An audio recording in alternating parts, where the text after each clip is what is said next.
Thank you, Mr. Chair.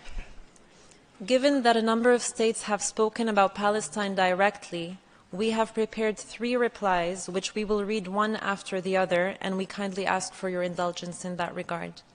We will first respond to Israel's statement. Mr. Chair, at the outset, let us remind Israel that our name is not the Palestinian Authority, but the State of Palestine. Sure, your finance minister said at an event in Paris earlier this year, there is no such thing as a Palestinian people. And your prime minister on the 24th of September held up a map at the General Assembly entitled The New Middle East, in which Palestine was deleted and replaced entirely with Israel. But if your government is annexationist and racist, this body is not, and we ask you to kindly adhere to UN protocol and nomenclature and to show respect to all stakeholders in this room. Let us also remind the Israeli delegate that the lack of rules of procedure for this meeting does not give carte blanche to lose all sense of decorum when speaking to interlocutors in this room. To the other states and civil society in the room, let me simplify Israel's statement for you. Other than throwing insults around and making grave, baseless accusations, Israel said something that should make all of you shudder. It effectively said, I can kill any and every person in Gaza. The 2.3 million people in Gaza are either terrorists or terrorist sympathizers or human shields, and are therefore legitimate targets. Every person, according to Israel, falls into one of these 3 categories: a child, a journalist, a doctor, a UN staff, a newborn baby in an incubator. And so, according to Israel, it can kill them and then have the audacity to come to this room and tell the world with a straight face, we are acting in accordance with international law. The death of each of the over 11,350 people killed over the past month, be it children, journalists, UN staff, the sick, the elderly, according to Israel, was justified. Think about that for a moment and let it give you pause.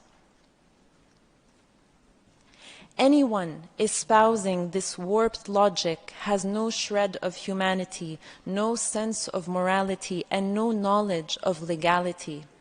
But guess what? Your carpet explanation for carpet bombing will not fly. People are not fools. The people in this room are seasoned diplomats who are well-read, have a knowledge of history, and many of whom have seen your government make the same arguments during your 6 previous military aggressions on Gaza in the past 15 years. They have seen you resort to collective punishment, targeting of Palestinian children, journalists, medical staff, aid workers before. They have seen you forcibly transfer our communities, colonize our lands, demolish our homes, and evict families from their own properties since the 7th of October and for the 75 years that preceded it. They have seen your state-sponsored disinformation campaign before. Again, not fools, don't insult our intelligence.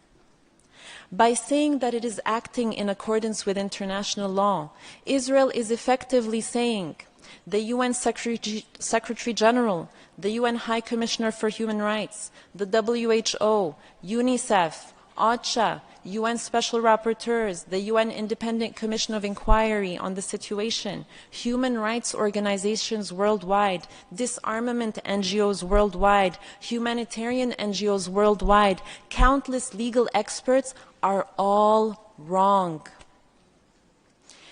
Everyone is lying about Israel violating international law, and we are asked instead to believe Israel, the state that is actually doing the indiscriminate killing.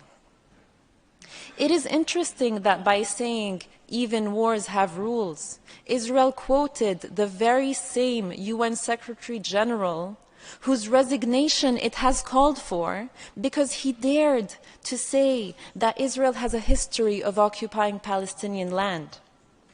The dissonance of hearing the Israeli representative talk about wars having rules as it commits genocide and breaches every rule in the book live on our TV screens is quite something. To Israel we say, we see through your PR and disinformation. The whole world sees through your PR and disinformation. The millions of people filling the streets in every major capital of the world, calling you out for genocide, sees through your PR and disinformation. Perhaps you think that with your incendiary rhetoric, we will all forget the incitement, the declarations and acts of Israeli officials, the people you represent, to wipe out Gaza, to drop a nuclear bomb on the Palestinian people, to destroy the human animals and children of darkness. Perhaps you think that your constant intimidation and threatening language will make everyone overlook the fact that Israel is, as we speak, killing babies, youth, women, men, elderly, no one too small or too old or too sick to be spared its wrath. Perhaps you think that by cutting off telecommunications and imposing yet another blackout on Gaza, you can continue to commit genocide while avoiding the annoyance of people being able to use their phones and computers to report on it.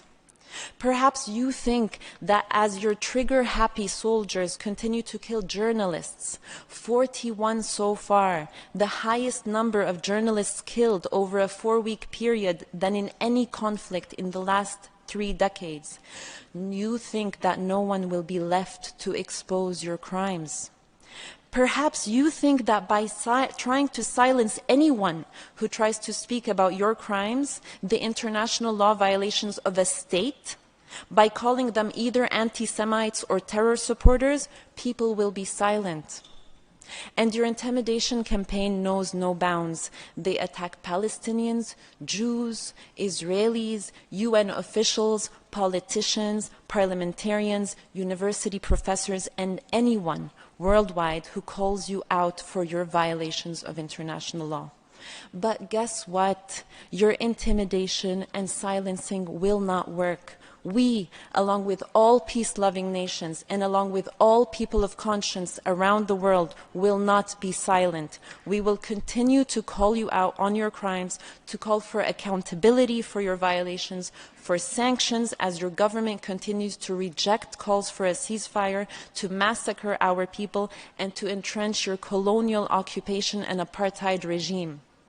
Something your country should have learned over the past 75 years is that the Palestinian people are a people who refuse to disappear. And your nuclear threats and your bombs and your tanks and your bulldozers will never break the Palestinian people's will to be free and to live in the dignity and peace to which all people are entitled.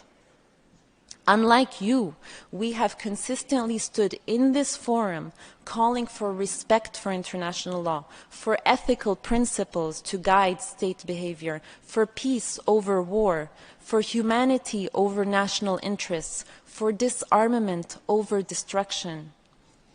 Once again, we stand in this forum to call on all states to respect and ensure respect for international law. Let the law be the measure by which all are judged, not propaganda and hateful, biased spin steeped in racism. And to Israel's absurd assertion that Palestinians have a problem with people of Jewish faith, and give the impression that this is a religious conflict, let us say it loud and clear, this is not and has never been about religion.